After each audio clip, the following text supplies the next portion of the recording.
那说到呢，最近这个选秀类的音乐节目确实是扎堆儿荧屏哈，如果要是没有点自己的这种杀手锏的话，是很难突出重围的。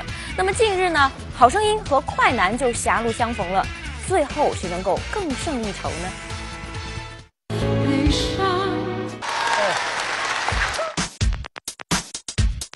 好声音开播之前，那英还信誓旦旦地说不能再哭了，可没想到这才刚刚第2季，各位导师就已经挥泪如雨了。听他的声音，我想哭，哇，我很想哭，那就我鼻都他已经哭了。不过也怪不得各位导师们泪点低，因为这第2季的好声音选手，要不就是和歌手本人渊源颇深，一聊就是大段大段的交情。因为我人生的第1首作品就被他认可了，我的这首歌收录在他2011年《那又如何》的这张专辑里面。啊，你的微笑那首歌？对，娜姐。要不就是年过花甲还到选秀的舞台上 PK， 让人看了既敬佩又心疼。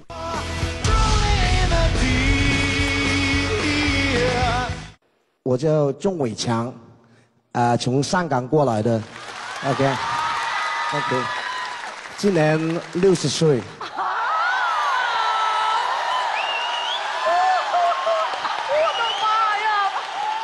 歌手这是我梦寐以求的这个梦想。22岁就参加一个亚洲歌唱比赛，结果呢，我拿了3个区的冠军，亚军就是张国荣。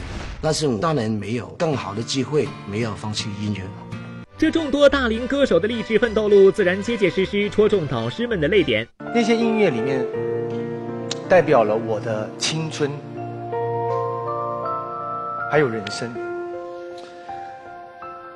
好。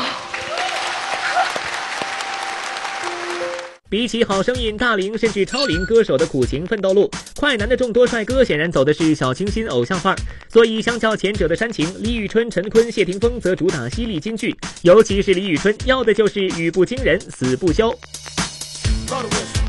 桃子姐也身为外形不太亮眼的一员，我特别担心你如果进了演艺圈，可能呢会比别人要承担更多的辛苦。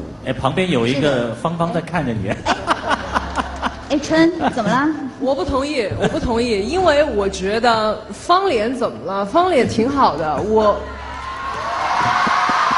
觉得这么多年了，我在娱乐圈一个方脸特别的孤独，好不容易他出现了。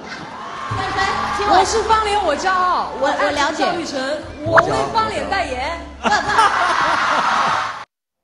其实呢，无论是谁更胜一筹，总之这个暑假我们不寂寞。